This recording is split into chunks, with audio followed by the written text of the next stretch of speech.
What's up? Welcome.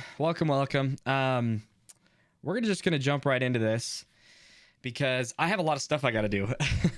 I'm flying in tomorrow for this event, and I'm coaching Desert Edge D4 and 5. And so I knew I needed to get this video done, but I have a lot of stuff I have to do before tomorrow, before I leave in the morning. So I want to talk about this layout here really quick. First and foremost, at the very top of this is a huge shout out to I think your name is pronounced Rakan. I could be wrong, but Rakan and the, let's see, long shots. So thank you so much for creating this layout. It's pretty annoying when organizations or like regional tournaments will release screenshots of the layout and then not provide the link. So huge shout out to them and him for providing the link to this so that we can all benefit from this. So let's first start out, as always, by checking out the zones for this field. Interestingly enough, I actually already drew this up for the team that I'm coaching, but now it's a matter of remembering that. And if you hear that I am a little congested, it is because I am. So I apologize for my voice being a little raspy. And I can't actually remember where I drew this. I'm pretty sure I drew it like this. This zone honestly could change, to be fair. So this is, as always, Iowa, Nevada, Texas, Oklahoma, Arizona. Again, as a reminder, I get this question often. What are the purpose of the zones? The purpose of the zones are to come in. The purpose of the zones are to help your team know where somebody is not located. So if you were to call Arizona, that would mean that this entire channel, there is no one in this spot. So that's the purpose of those.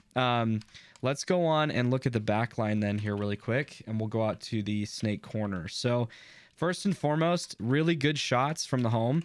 And it's kind of surprising to see the WCPPL do like a true back center, because if you look at their layouts for the last like 2 or 3 years, they've always been like off-centered layouts or off-centered back centers.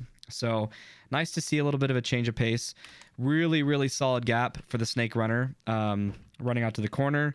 So obviously we have to worry about that as we run.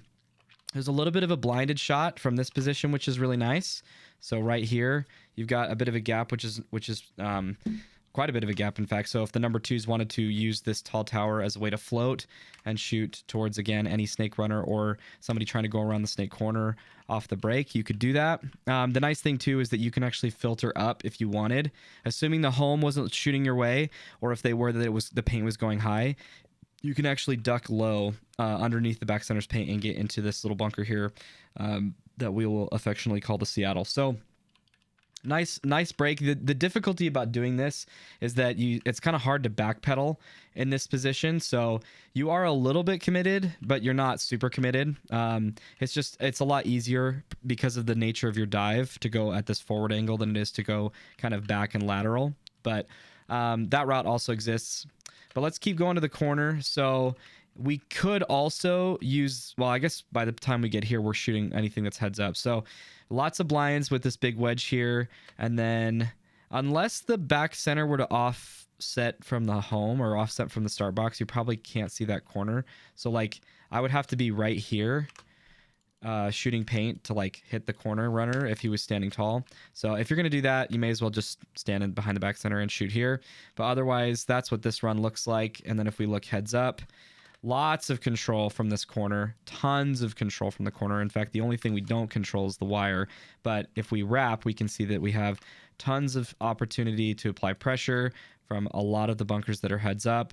We even have a harsh wrap towards the home that can't see us. So if we wrap even harder, we could see the home filling out anywhere on the Dorito side. This would be the case in which you have, pretty much entirely control over the snake side, and for whatever reason their home decides to fill out to Dorito. But this is a really good bunker in this position. So let's look at the Doritos then. So same kind of scenario where from the home you do have a shot towards the Dorito runner, which is nice, and it looks like you have a blind here from the can, but not a ton of shots available. Depending on how accurate this guns up layout is compared to what it will be at the tournament, you might have something going on here, either for the for the corner runner to the Dorito or to the Dorito corner, or you might be able to, in some cases, people can, you know, drop a little bit of a shot in the bottom corner of a Dorito bunker, which will bounce into somebody as they run in, but not super likely. Otherwise, you don't look like you have a lot to do here. The advantage of this bunker, however, is that you can filter up to the middle very, very easily. So, as is typical in the WCPPL, the 40-ish, 50-ish bunkers are relatively safe to make. The question you always have to ask yourself is it worth it to do that off the break versus playing in the backfield so that you can support your team on either side if something bad happens, or if you guys gain you know, an advantage on one side of the field or the other. Because otherwise, when you filter up the middle off the break, you not only commit yourself to doing that, and so you can't really backfill to support, but you also generally speaking will lose a lot of communication because you're relying on your number twos to talk to each other. For some of you, that's going to be easier than others, but a lot of times your number three is like a really key communicator for your guys' teams, and so having them in the backfield off the break can at least give you guys more of an idea of what's going on. So, but filtering up the middle off the break does not look like a bad idea here. If we continually run out to the Dorito, I mean, you could certainly fight the guy heads up in the can. I'm not sure why you would do that. Because you don't need to fight each other here, but you could. And then again, as you come out to this Dorito, it looks like this is where the shots are going to be coming from the home, just as you're trying to get into the Dorito one. So unfortunately, the routes into the Dorito, at least this one right here, are pretty standard. They're pretty straightforward. So you diving here versus you taking this route is not that different from the back center's perspective, that their paint doesn't need to be elevated very much. It's probably, you know, their paint's probably going to spread in a distribution kind of like this. So that kind of sucks. You could overshoot it and then come this way. That's possible. But really the value is going to come from either taking this route, going here, or taking these routes, right? This is how you're going to vary up your chances of survival. It's maybe even possible to do something like this, but that's a pretty harsh route. So anyway, let's keep going. We'll go out to the corner then. And really, I mean, once you pass that home gap, you don't have anybody that you are worrying about that could get established on you heads up. So essentially, it looks to be the case that when you cross, yeah, there's not even literally like any cross-field shots off the break. So if you cross this threshold, it looks like if you cross this threshold on the Dorito side, this bunker and this bunker are equally viable to get to, and I would argue this one as well, right?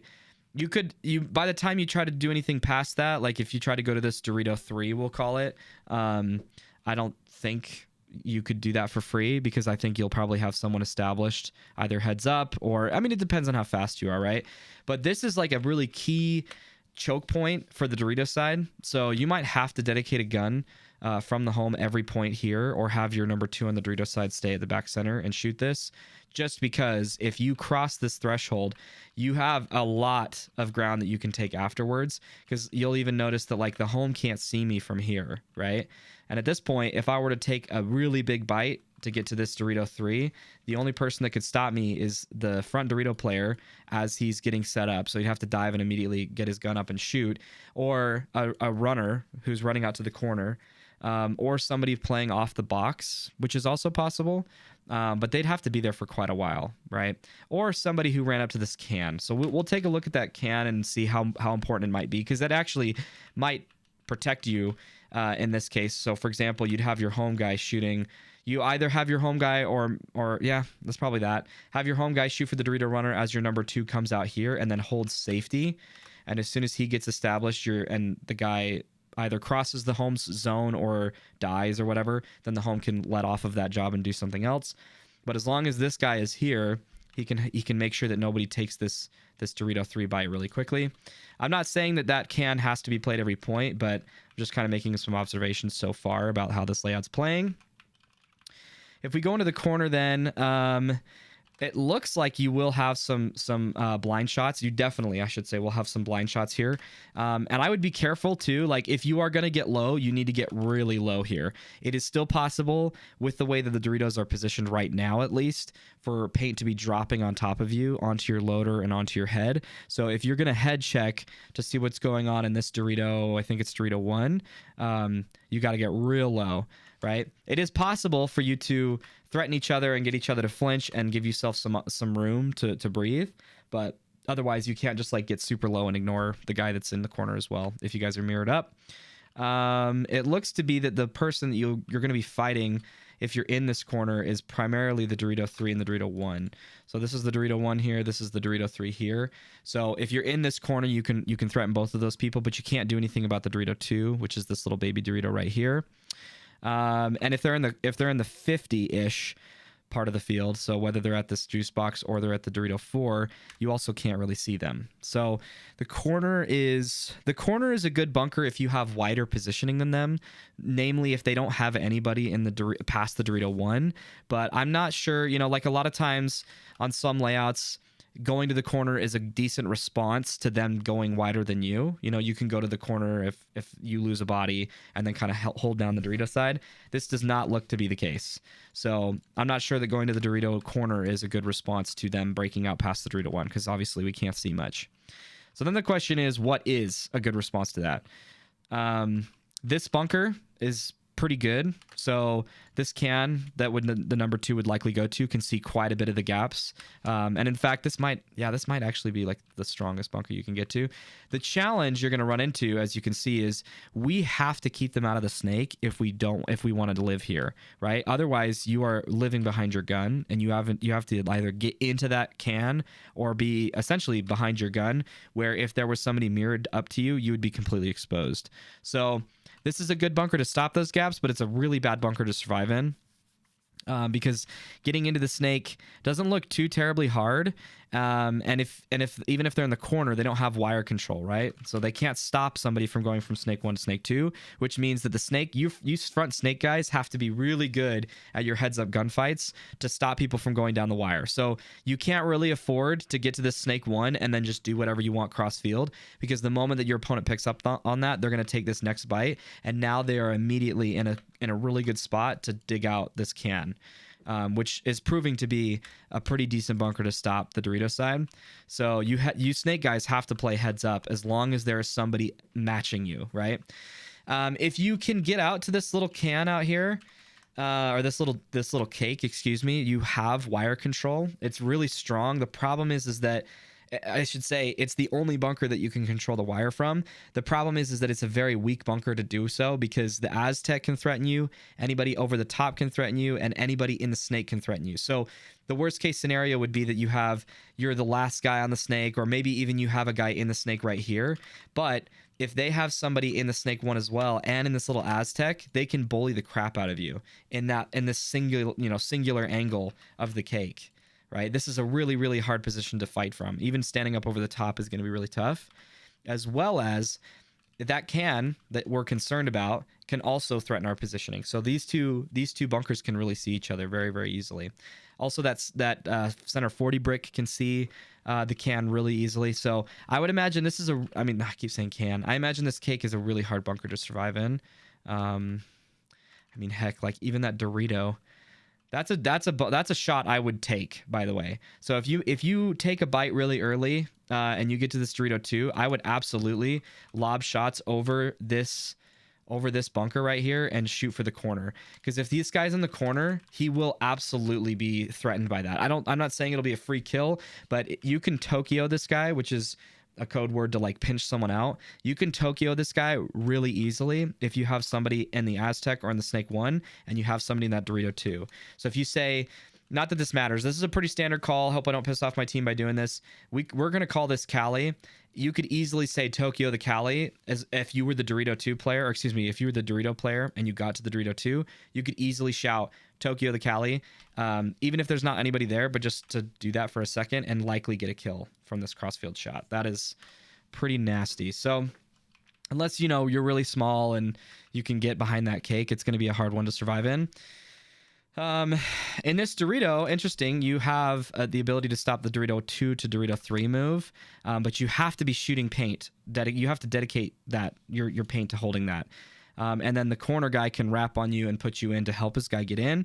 So again, if they are in the corner and you are in this Dorito, you're in kind of a tough spot, because that guy that's in the corner can bully you, and as soon as he gets you to flinch and they get to this Dorito 3, you're in a really, really bad spot. As you can see as well, if they are no wider than the Dorito 1 and we get to this Dorito 3, then I can ignore him completely. So this juice box is blinding out so much from the Dorito side that the only thing I have to worry about is some kind of middle or crossfield shot coming from the snake side. So if I get low, I mean, who's shooting me besides that can?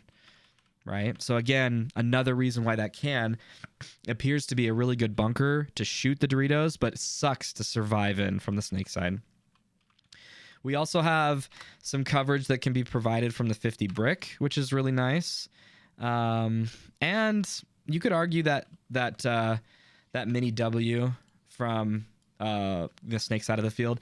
The thing is, so the way that I walk fields, and it's not always going to be the case, but the way I walk fields is that I make an assumption that the two people that go to either side of the field are naturally going to default looking heads up, unless you have a game plan specifically set to have some people cross.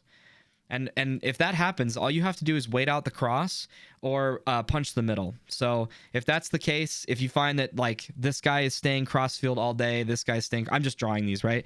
But if you find that there are two people on either side of the field that are staying cross for a significant amount of time, the answer to that is to punch up the middle and then to try and dig out people through shooting their hoppers or whatever, or doing some kind of run through that blows open the point. But I'm not going to imagine that anybody who goes here, especially the number 2 on the snake side, is going to hold a crossfield shot. I think the only way that would happen is if the home guy doesn't have anything to do and he wants to support that. Like, let's say they're doing a snake side push, so they've got 3 people over here and 2 people over here. Well, I'd imagine that the number 3 could go here and hold that just to stop the bleeding on the Dorito side.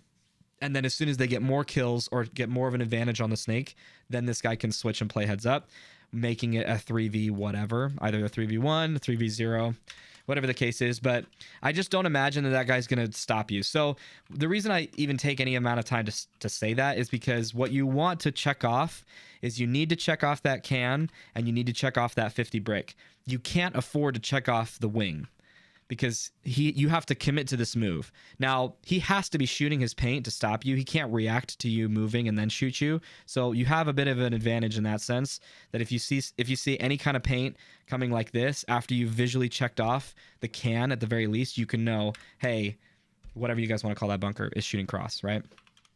All right. I mean, this wedge is also a little bit of a concern. I think you can definitely get lower than they can see you, but the only thing that you'd have to worry about is some kind of inside craziness. But we'll see who can keep that guy honest from doing that in just a minute. So, all right, you take the bite. Well, first of all, let's just recap here really quick. So, nothing really stops you heads up, it looks like. So if you get to this Dorito, who is stopping you is the question from going to the Dorito 2. So let's say right off the break, I dive in here and then I can take this bite. Nobody can stop me except for the wedge. So, and even the wedge is going to have a hard time, right? I mean, it's there. Okay. So I don't know. I don't know why you would stop here is the question. Like off the break, if you're going to go to the Doritos and you survived this lane that we already talked about, why would you ever stop here? Why wouldn't you just go here? So I personally don't see a reason why. Just because if you are running as the Dorito 1 player and their Dorito 2 player decides to go to this bunker, you're going to beat them every time. You're going to get here before they get here every time. So I'm not sure why you would stop at that Dorito. And guys, also a really, really important thing with blind layouts, you should always, always, always take more risks at the beginning of a tournament that are safe, or as in take your riskiest plays that are the most well thought out, and not just like reckless. Make those early in the tournament to find out if they work.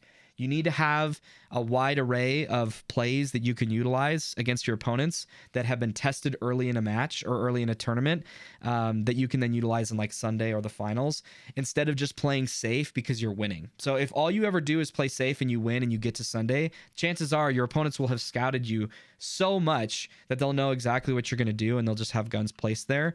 So my recommendation is always, especially on blind layouts, you should definitely take more risks to collect information early in a tournament. Obviously don't lose, but like do what you can, and then you'll have a lot of data to work with to make good informed game plans as the tournament goes on.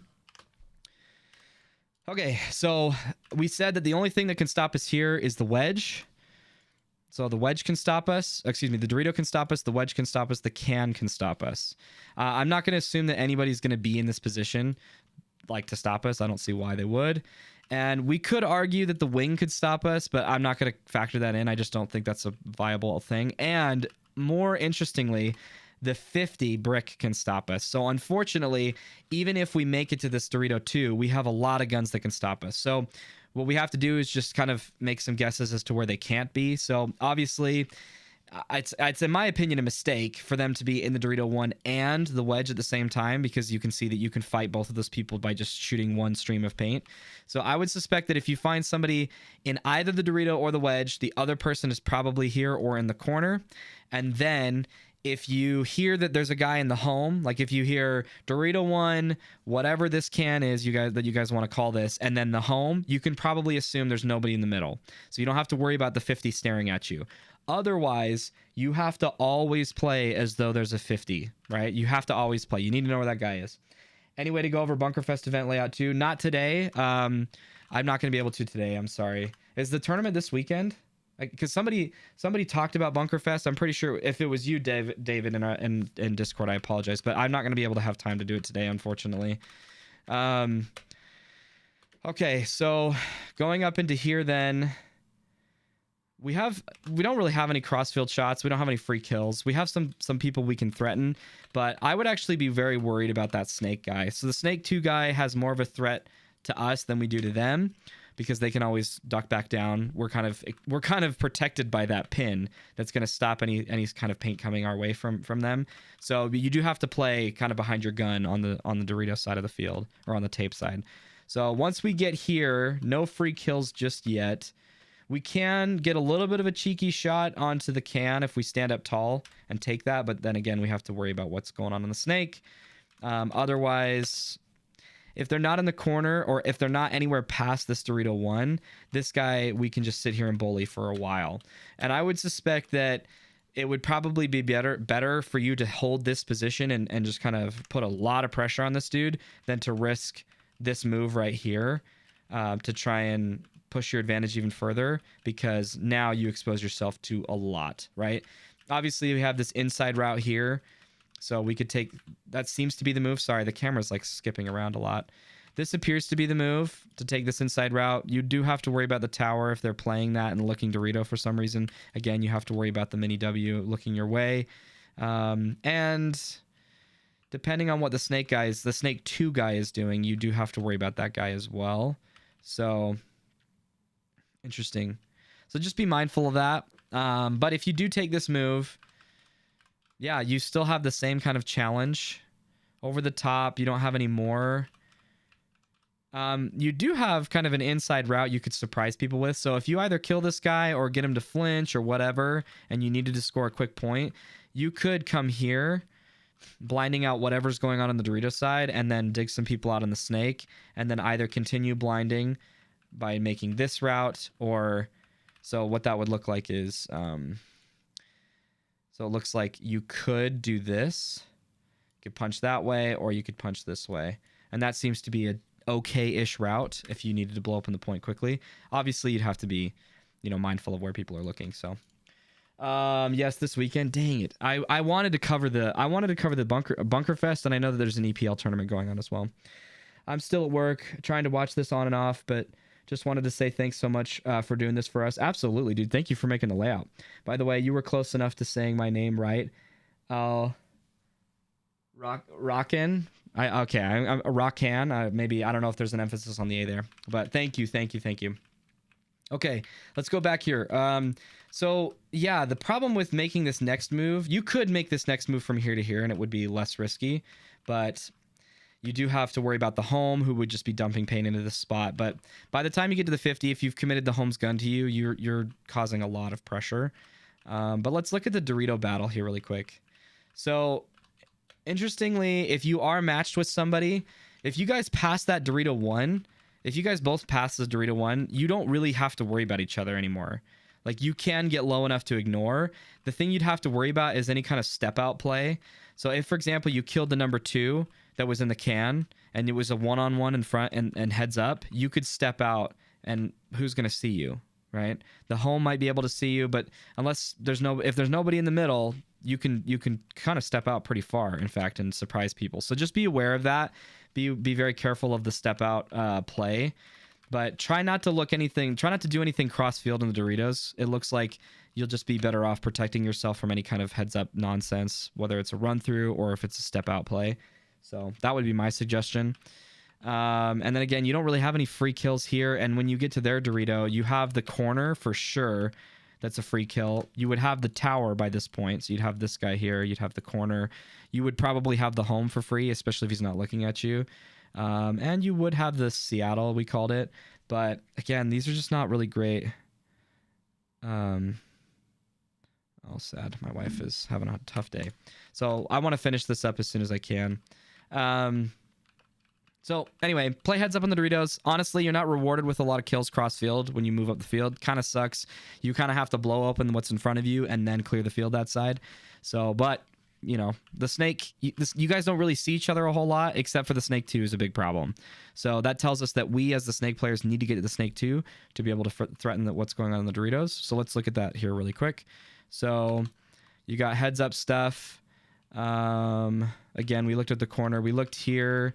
Inside stuff. I mean, you do have a lot of inside shots. The problem is like, I would not come out to here and look inside. That's just a death trap in my opinion. I think if you go here, you need to own what's in front of you and then wrap if you're going to do anything like that.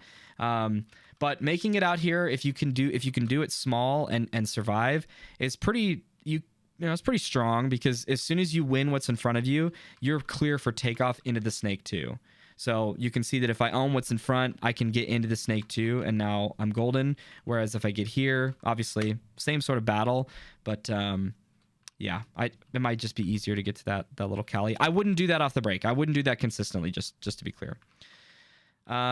This little W back here, I'm not sure there's any. So in my mind, a lot of value that comes from the mini W's in the backfield are when you kind of play like Gopher a little bit. When you're popping your head up, you're gaining intel. You're you're threatening people's positioning just periodically.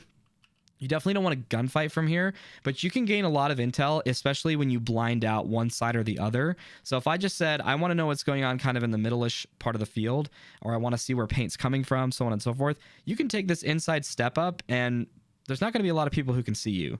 So you can see what's going on there. You can even come a little further. And again, you can either take this route into here and just kind of go. You could maybe dive out here.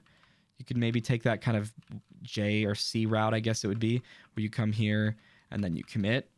I don't know, man. If there's a guy, if I'm heads up like this, if I'm in this wedge heads up and you try to take that route, I'm toasting you. So let's look at the wedge then. So I looked at this off stream. This wedge is, on its face, really strong. Again, the caveat is always this angle sucks to fight from. So just make sure you turn your loader as much as you can so you don't get shot from anywhere on the inside. But you obviously, like, if you didn't make it to the snake and they didn't either, this is where the biggest battle is going to happen, is this gap right here.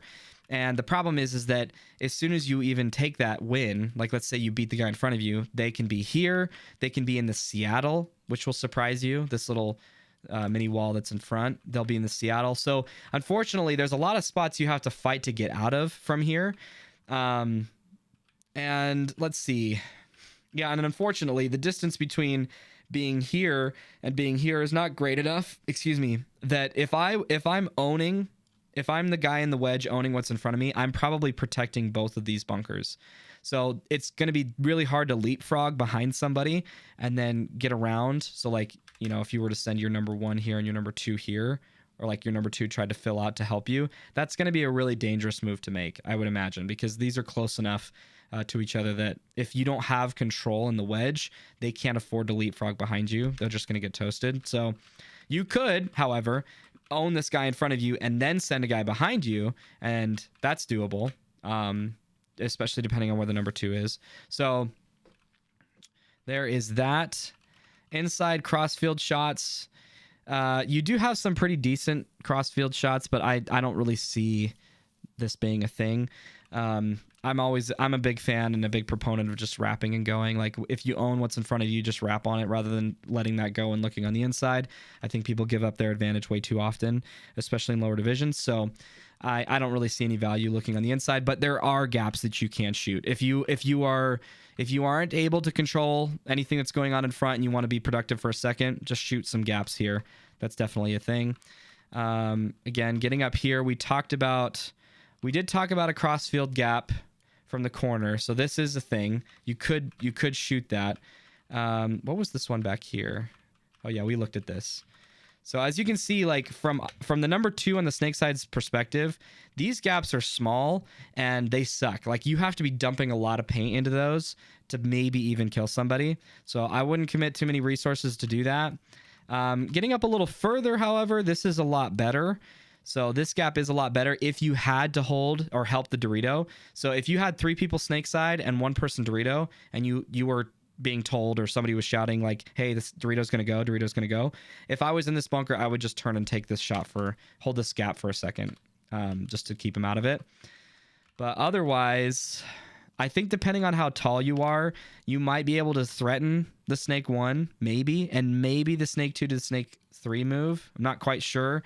It's always hard because the guns up layouts say, so like right now it's saying that I'm 5'6", and this is my perspective, but like, I don't know, man. Like, I'm almost as tall as I can. Like, I'm pretty tall in this bunker. So you might be a lot taller depending. Yeah, I don't know. Anyway. So, and you do have the ability to hold the gap into the snake. So this bunker doesn't seem to be too bad. I wouldn't be surprised if the number 2 plays this gap a lot. So I wouldn't be surprised if we see that the number 3 plays here and the number 2 plays here and has lots of options out of this position. I wouldn't be surprised if we see a lot of this off the break. I know, obviously, like, hey, snake 1's, duh, of course we're going to see snake 1 a lot. But if it were me on a blind layout, I would be trying to get here every point until I'm getting shot out. The only challenge with that is that you can expect that paint is going to come there. So, but if you want to make your opponents earn those shots, like if you're playing Divisions 5 and Division 4, I would probably take these routes early in a tournament. Just to test their guns and see, are they actually hitting these shots or not? And also to see which direction the home guy's looking, right?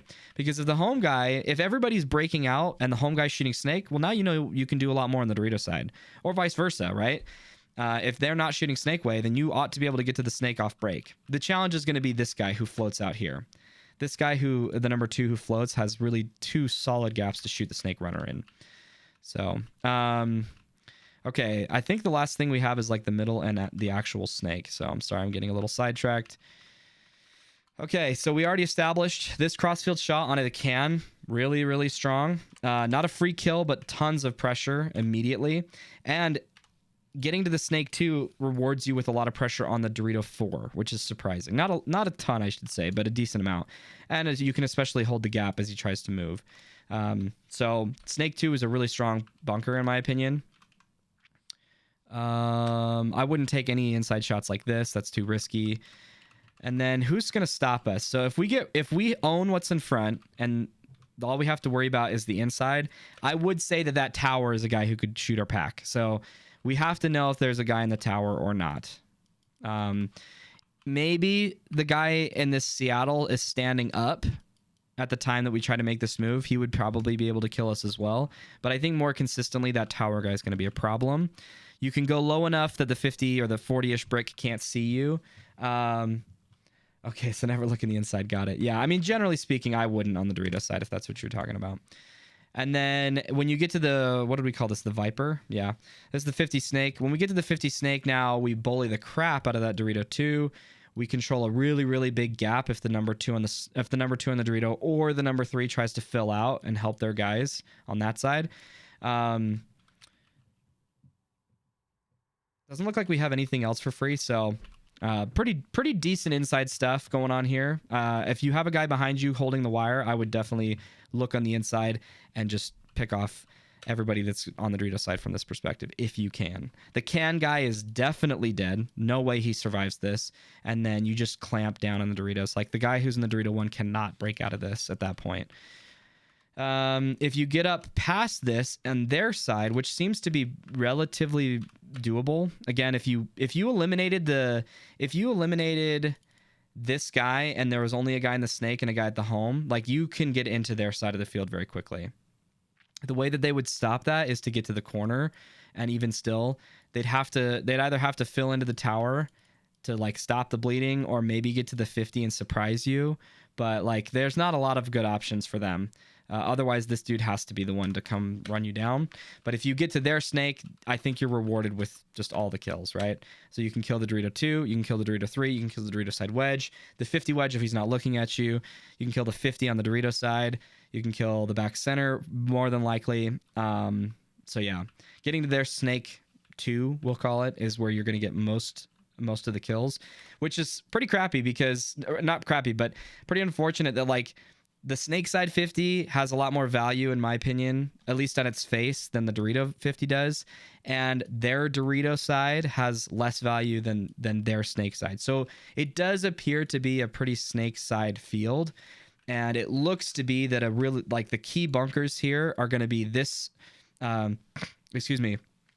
this tower on the snake side-ish of the field. That tower is going to play a big role. And then obviously this gap is huge. Like, we gotta keep him out of this gap. I'm not overly concerned. I wouldn't be overly concerned about people getting here and surviving this, but if you find that that's what people are doing and then taking this route, just adjust accordingly, right? I should be able to have this guy shoot for that guy running to the cake. It's a really hard bunker to like dive in and get small. But yeah, there's just a ton of gaps to stop people getting into the snake. So with that, if you can make game plans to get you into the snake, you've done all the hard work. If you stop short all the time, like if you stop short here, stop short here, stop short here, you're going to be in trouble. Sorry, one sec. Sorry, my wife's having a really tough time. I gotta go start the oven here in a second. So, all right. Going up to the 50 then, or the 40-ish. Again, same story. Huge gaps to hold, even more so than you did before. And it's a big gap, but again, this is one where it might be hard to react to movement. You might have to be shooting paint prior. But what I will say is you have a lot of rundown potential on the Doritos side. So if you look at this cluster of bunkers, there's a ton of plays you can make to run people down or to like surprise somebody on the Dorito side. So I'm not so sure that it's going to be a lot of like, the trap that we talked about before is definitely like, there's a trap you can set here and I think here as well. So you do have to worry about that 40 brick, but I think a lot of the potential threat that comes from the middle is actually like a run through from this, or even just coming here and shooting this way. Obviously, depending on what's going on in the snake, right? We cannot live here if there's somebody in the snake. At least the snake 2. We might be able to if they're in the snake 1. So let's see. What's your ideal breakout? I'll answer that in a second. Are you gonna look at the SPL layout too? No, I don't have any time. I don't have time to look at any other layouts for tonight. Unfortunately, I've got to finish the stream here in just a second and then do breakouts and whatnot, or rather pack for the tournament. So. Have I been saying it wrong? I've been saying long shot. What's up? All right. So let's finish this up. So it's hard to say ideal. So I'm going to share with you a little bit of my philosophy of how to make breakouts, and then you guys can go to town just because I don't have a ton of time to do a lot of breakouts here. But principle number 1, never send 2 people through the same gap off the break. Don't do that. If you have to send people to these 2 bunkers, for example, I would always have one person double stack the home or delay off the box and then send them there. So just use that principle. It'll keep you safe a lot. The next principle is I would never risk two bodies on the opposite sides of the field. So I would never send somebody to the corner here and to the corner here unless one of them was just very safe. Just because we don't want to have we don't want to have two guns down off the break when we don't need to while risking those bodies, right? It's fine to have 3 guns up or have only 3 guns up, but it needs to be that one of the moves that we're making is pretty safe, right? Otherwise, we want to have 4 guns up where possible. Like almost always, we want to have 4 guns up. And usually the 4th gun comes from the Dorito side of the field, just because your snake guy is going to have his head down. Except for if he runs to the corner, right? If I send somebody to the corner, I am almost always trying to get them to shoot while they do it. I don't like to send people to the corner when it's a gamble. I like to send people to the corner when it's a surefire thing, right? When it's like, I have a higher than 50% chance of surviving this, so I'm going to send him to shoot. Why not? And the way that you do that is you collect data, right? You keep track of where your opponents have gone every point. But the other thing is you have sideline people prior to the point calling certain calls to tell you where the home guy is looking and so on and so forth. You guys in lower divisions will find that most of your opponents will telegraph to you what they're going to do 5 seconds prior to the point, if not earlier. So try yourself not to like line up on the box more than 2 or 3 seconds before the point starts. But if you find that like in Division 4 and 5, even sometimes Division 3, that people are lining up on the box early, have somebody on the sideline shout, like we use 23-32, 23 or 32. This means that the home guy, this tells us where the home guy is, right? So if I say 23, it means the home guy's looking snake. If I say 32, it means the home guy's looking Dorito. So if I were to give you a play, for example, if I were to make a game plan that says, hey, we're going to push the snake side and I want you to go to the snake off break, and then they were to say, hey, it's 23 off the break, I would either pull up short here or I would go to the corner and take a different route just to survive, unless I told my guys, you have to get to the snake. I don't care what happens from the home guy. I have to risk your body into the snake. But generally speaking, I give my players, at least the people that I coach, I give them the opportunity to option out of it if they make an intelligent decision. So if they make an informed decision, hey, the home guy's shooting for me, I want to take a different route, that's totally fine with me. So that's something that you can do to protect yourself, especially when you get to these corners. It appears that the corner on the Dorito side is really only valuable if they stopped at the Dorito 1, but you can still go here and find some value, probably through some inside routes. The 50 is easy to make. Don't make it every point just because of that, but just know that the 50 is easy to make. If you find that they're going to the 50, I'm saying 50, this is really the 40. If you find that they're going to the 40 most points and you guys are losing, just match it and then try to like threaten them through a rundown or through a run through or something. But don't feel like you have to match it just because they're going there. The thing that will make this guy useless is just not running through gaps without knowing. No, don't make dumb moves without knowing where this guy's looking or if he's there or not. But also work on beating the guy's heads up. Like if you are always beating your guy heads up and he's dying and you make it a 2-on-1, don't throw your body away by running through a gap without any intel. And make that a 1-on-1 at that point when they have superior positioning in the middle. If you kill this guy, just chill. Wait to find out where the middle dude is. If he's still at the home, then go. Then take the bite, right? But otherwise, we need to know where the middle guy is at all times. We need to either hear he's at the home or whatever you guys call that back center bunker, or he's in the whatever brick, whatever you guys want to call that, right? If you can get into the snake off the break, you will have done all the hard work up front, but otherwise, if you stop short of any part in this little box here, if you do not cross this box off the break, you have a lot of work ahead of you to get into there. So just fight heads up. This is a very heads up field, right? We saw that you're not really rewarded with a lot of cross field kills when you move up this either side of the field, except that the snake has a little bit more value. So the snake bunker you want to get to is you want to get to the snake 2. You're going to pressure a lot of what's going on the Dorito side in the backfield if you get there. But on the Dorito side, you really just want to get out of the Dorito 1. Anything after that, there's not like much more value than the other than the fact that you're just pressuring, the guy's heads up, right? If they're staying in the Dorito 1 and you're in the Dorito 4, well, that's just by the very nature of it, a lot of pressure. You're just applying a lot of pressure because the moment that they look cross field, you can run them down or whatever the case is. So otherwise, I think the goal here is to just get past this gap and then you can start doing a lot. But otherwise, we want to get to the snake 2 if we can, okay? As far as like where the home is looking, I would be not shocked. I'd be surprised if the home isn't shooting for the snake most of the time, because the snake, as we've established, is a lot scarier when people get into it, especially in the snake 2, than the Doritos are. So I wouldn't be surprised if we saw people trying to shoot for the snake from the home a lot. And if that's the case, try to get creative on the Doritos.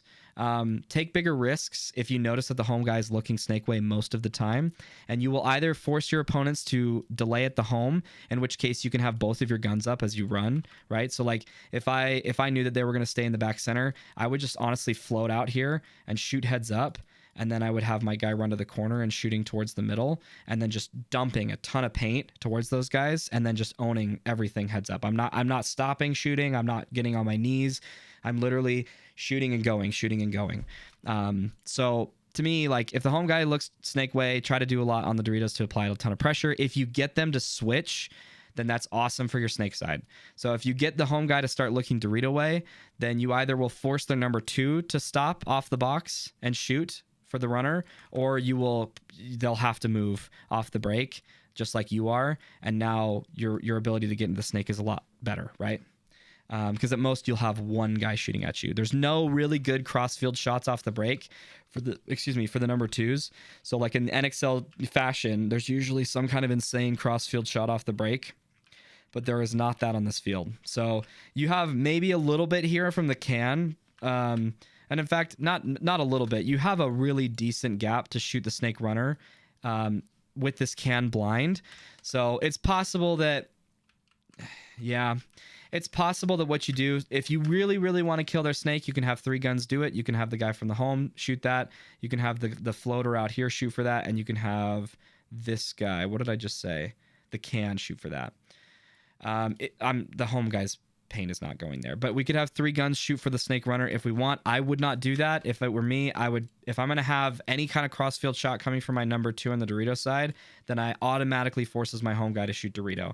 It might not be a bad move to do this because we have a lot of protection in these gaps right here in these zones. There's a ton of protection for either players in these gaps. So it might be a decent alternative than to just play like a very typical straight up match, right? So where was that shot? I'm pretty sure it's right here. So that's an alternative. Now, if you wanted to shoot the Dorito guy, you could do there's no crossfield shot for the number 2, but you could shoot the same shot, and then you could have this guy get here and shoot for this. It's just, if they stop in the Dorito 1, then there's not a lot that you could have done there anyway. So anyway, I wish I had time to talk about this more, but I don't. But I hope you guys learned something. If you have any questions, feel free to join the Discord server if you're not there already, and ask me questions and stuff. I will be there this weekend, so please feel free to say hi. Obviously, if I'm in the pits, like coaching a team actively, then you might want to wait. But I'm always down for a chat or anything like that. So feel free to say hi, and I'll see you guys this weekend. Good luck, and I will talk to you later. Bye.